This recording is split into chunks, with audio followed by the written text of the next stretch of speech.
नमस्कार शिक्षक साथियों, you are watching remake Edupath YouTube channel. Please subscribe the channel and hit the bell icon. आज हम लोग इस वीडियो के माध्यम से टीचर ई शिक्षा कोर्स में लॉगिन कैसे करें और अपने प्रोफाइल को अपडेट कैसे करें। बहुत सारे शिक्षकों के क्वेरीज आए हैं कि सर इस पर एक वीडियो बनाएं कि हम लोग लॉगिन कैसे करें और प्रोफाइल को अपडेट कैसे करें। तो मैं समान भाषा में यह जानकर कि आपको कुछ नहीं पता है, इस तरह एक बिल्कुल लेमैन की तरह समझाने का प्रयास करूंगा ताकि आपको समझ जाए। क्योंकि हम लोग बहुत सारे हम शिक्षक हैं जो टेक्निकल फ्रेंडली नहीं हैं, इसलिए मैं प्रयास करूंगा कि आपको बिल्कुल साधारण भाषा में समझाऊं। तो अगर कुछ मित्र टेक्निकली अगर स्ट्रांग होंगे तो उनको थोड़ा सा लगेगा कि इतना क्यों डिटेल जा रहे हैं। मैं उन शिक्षकों को ध्यान में भी रखता हूँ कि जो लोग टेक्निकली ज़्यादा स्ट्रांग नहीं है, वो टेक्निकल फ्रेंडली नहीं है। तो आइए शुरू करते हैं और लॉगिन कैसे करते हैं। आप सबको हेडमास्टर के द्वारा टेम्प्रोरी आईडी मिल गया है। अब हम लॉगिन करेंगे, तो कैसे लॉगिन करेंगे आइए आगे बढ़ते हैं और देखते हैं। हम लोग सबसे पहला स्टेप क्या करेंगे, टीचर लॉगिन का। आप और हम क्या करेंगे, इस वेबसाइट पे जाएंगे। क्या है, e-shikshakosh.bihar.gov.in/login। इस पे जाएंगे। यह Google Chrome, Microsoft Edge, opera और भी जितने वेब ब्राउज़र हैं उसमें ये खुल जाएगा। फायरफॉक्स इत्यादि खुल जाएगा। सबके पास गूगल क्रोम होता है। इस पर आप यहाँ डालेंगे ये आपको वेबसाइट का नाम और यहाँ से आप इस वेब ब्राउज़र को खोलेंगे। अब इसके बाद दूसरा काम क्या है, वो जब जाएंगे वहाँ तो वो कैसे दिखेगा, इस तरह से दिख के आएगा, वो ऐसे आएगा वो। अब यहाँ क्या करेंगे, दूसरा स्टेप, यहाँ एज ए टीचर ये रेडियो बटन जो है दिखेगा, स्कूल दिया रहेगा, ऑफिशियल दिया रहेगा। तो इसे यहाँ चुनना क्या है, रेडियो बटन को चुनेंगे और लॉगिन क्या करेंगे, अपना यूजर नेम, पासवर्ड और मैथ का प्रॉब्लम सॉल्व करके हम इसको लॉगिन करके क्या करेंगे, साइन इन हो जाएंगे। अब जैसे साइन इन होंगे तो आपके सामने तीसरा है, इस तरह का डैशबोर्ड खुल के आ जाएगा। इस तरह का डैशबोर्ड खुल जाएगा। अब आपको इसमें से चुनना क्या है, चूंकि आप शिक्षक हैं तो आपको आपका अपना कॉलम, ये वाला आइकन, इस पर शिक्षक को क्लिक चूज करके इसको क्लिक कर देना है। जब इसको क्लिक कीजिएगा तो खुलेगा क्या, इसको क्लिक कीजिएगा तो खुल के आएगा इस तरह से। इसमें क्या क्या लिखा होगा, टीचर रजिस्ट्रेशन और ट्रांसफ़र रिक्वेस्ट।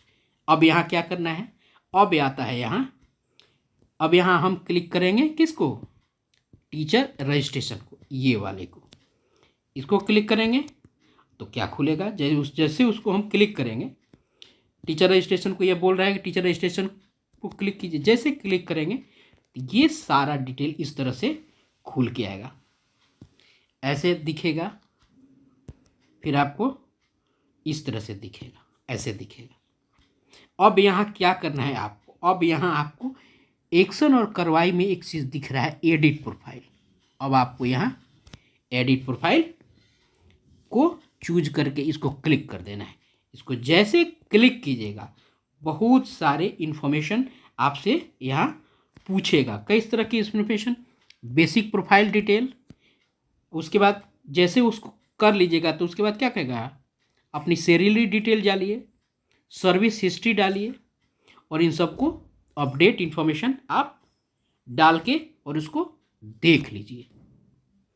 क्या सबसे पहले आप जैसे इसको क्लिक कीजिएगा तो क्या कहेगा, बेसिक इन्फॉर्मेशन डालिए। उसको जब डाल लीजिएगा तो सैलरी का इन्फॉर्मेशन पूछेगा, बैंक डिटेल पूछेगा, सर्विस की हिस्ट्री पूछेगा, क्वालिफिकेशन आप ड्यूरिंग सर्विस कितना किए हैं, कब कब ट्रांसफ़र हुआ है, ये सारी चीज़ें वो पूछेगा। उसके आगे डिटेल हम बात करेंगे। ये पूछेगा, जैसे आप इसको सबमिट कर दिए उसके बाद आपने उसको व्यू कर लिया, और व्यू करने के बाद आप क्या करेंगे, सब चीज़ आपको साइमल्टेनियसली सारा चीज़ शो हो जाएगा। आप उसको देख के आप तब क्या करेंगे, जब आप उसको एक बार उसको देख लिया, जब आप उसको सबमिट कर देंगे, सबमिट जब कर देंगे तो वो उसमें अब एडिट नहीं होगा। एक बार जब वो फाइनल सबमिट हो जाएगा तो एडिट नहीं होगा। इसलिए जब भी आपको उसको सबमिट करना हो उससे पहले एक बार उसको थ्रोली चेक कर लिए, सुधार है तो उसी इसमें कर लीजिए, क्योंकि सबमिट के बाद वो एडिट नहीं होगा। इस प्रकार आप उसको सबमिट कर देंगे, वो चला जाएगा। अगर उसमें फिर मॉडिफाई करना होगा तो होगा नहीं। आपको मॉडिफाई बटन पे वो तभी होगा जब अप्रूवल होके वो आएगा। मॉडिफाई अगर सेंड रिक्वेस्ट भेजते हैं तो रिक्वेस्ट कब होगा? जब वो अप्रूवल होके आएगा। जब अप्रूवल कहाँ से होगा? बीओ से होता हुआ डीपीओ के पास जाएगा। इस प्रकार आप लॉगिन करके अपना काम कर सकते हैं। अब देखते हैं, आगे जानते हैं कि क्या क्या बेसिक इन्फॉर्मेशन में वो पूछेगा, क्या क्या पहले से रहेगा, क्योंकि डैश से डला हुआ है। तो आइए उसको हम देखते हैं और जल्दी समझते हैं। अब देखिए, जब जैसे आप टीचर रजिस्ट्रेशन वाला क्लिक कीजिएगा तो आपसे यह इन्फॉर्मेशन पूछेगा। पहला प्रीफिक्स, इसमें आपको ये भरना है, लिखा हुआ है आपको भरना है। दूसरा फर्स्ट नेम, यह डेटा पहले से पोर्टल पे होगा। दूसरा मिडिल नेम पोर्टल पे पहले से होगा। लास्ट नेम पहले से होगा। जेंडर पहले से होगा। डेट ऑफ बर्थ पहले से होगा। रिलीजन यह आपको भरना होगा। उसके बाद है आधार नंबर, यह डाटा उपलब्ध रहेगा जो डैश पर पहले से भरा होगा। आइए देखते हैं। अब देखिए यहाँ आपको क्या करना है, nature appointment, regular, PRI, part time, guest teacher. PRI में पंचायती राज इंस्टीट्यूशन। इसमें से आपको टाइप ऑफ टीचर, यह डाटा उपलब्ध रहेगा जो अपने डैश पोर्टल पे ये सारा चीज़ उपलब्ध रहेगा, आप किस तरह के टीचर हैं।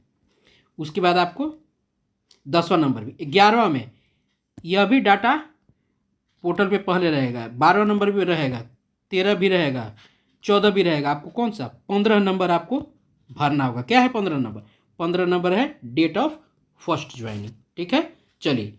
उसके बाद 16 नंबर ये आपको भरना है। अब वो काम हो गया, ये बेसिक इन्फॉर्मेशन ये थी। उसके बाद आपको 15 के बाद पोस्टिंग डिटेल। पोस्टिंग डिटेल में डिस्ट्रिक्ट आपको भरना है।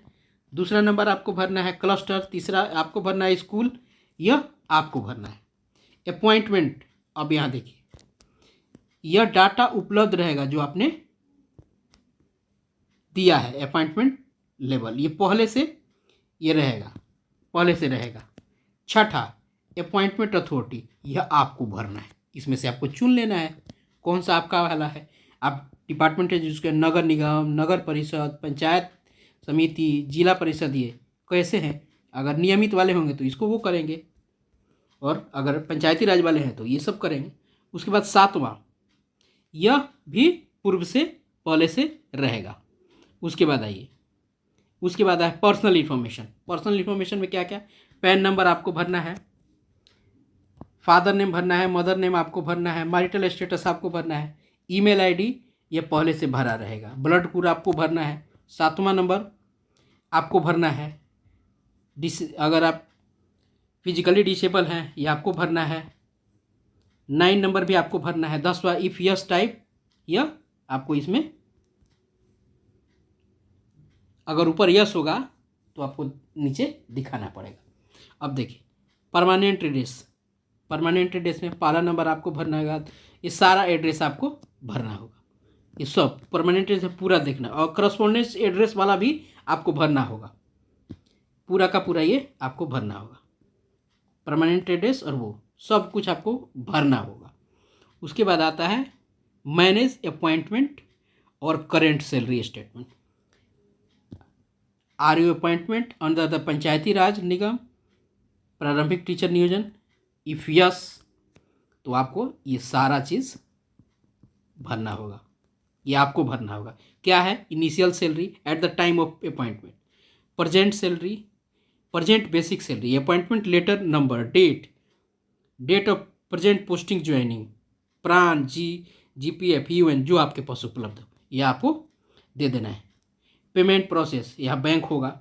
अगर है अपॉइंटमेंट अंदर पंचायत, प्रखंड, नगर निगम तो आपको ये सारा चीज़ देना पड़ेगा। आर यू अपॉइंटमेंट अंदर द पंचायत, प्रखंड, नगर प्रारंभिक टीचर नियोजन रेगुलेशन, तो आपको इफ अगर नो रहेगा तो आपको यह भरना पड़ेगा। ये नियमित के लिए हो जाएगा। ठीक है, ये सारा नियमित के लिए होगा। ये ऊपर वाला नियोजित के लिए हो जाएगा, ये नियमित के लिए हो जाएगा। उसके बाद आता है बैंक डिटेल। बैंक डिटेल में यह भी आपको ही भरना पड़ेगा। यहाँ सारी सूचनाएं आपको ही देनी है, जिसको आप तनख्वाह मिलती है जिस बैंक में, यह ध्यान देना है, किसी और बैंक का नहीं देना है, उसी बैंक का देना है जिसमें आपको सैलरी मिलती है। ये सारा आपको क्या देना है, bank name of branch, bank account, IFSC code, ये आपको दे देना है। उसके बाद आता है ई शिक्षा कोष, history of posting.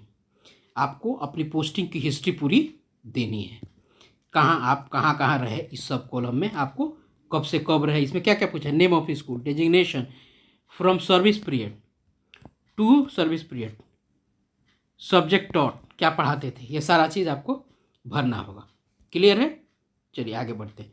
Educational qualification, pre service, service के पहले क्या क्वालिफिकेशन था, ये आपको इसमें भरना होगा। क्लियर है? आपको अब क्या करना है, education qualification in service, service के दौरान आपने कौन से एजुकेशन क्वालिफिकेशन लिए। उसके बाद प्रोफेशनल क्वालिफिकेशन, प्रोफेशनल क्वालिफिकेशन में आप लोग D.Ed B.Ed ये सब किए होंगे, सब प्रोफेशनल क्वालिफिकेशन में आता है, उसको आपको यहाँ भरना है।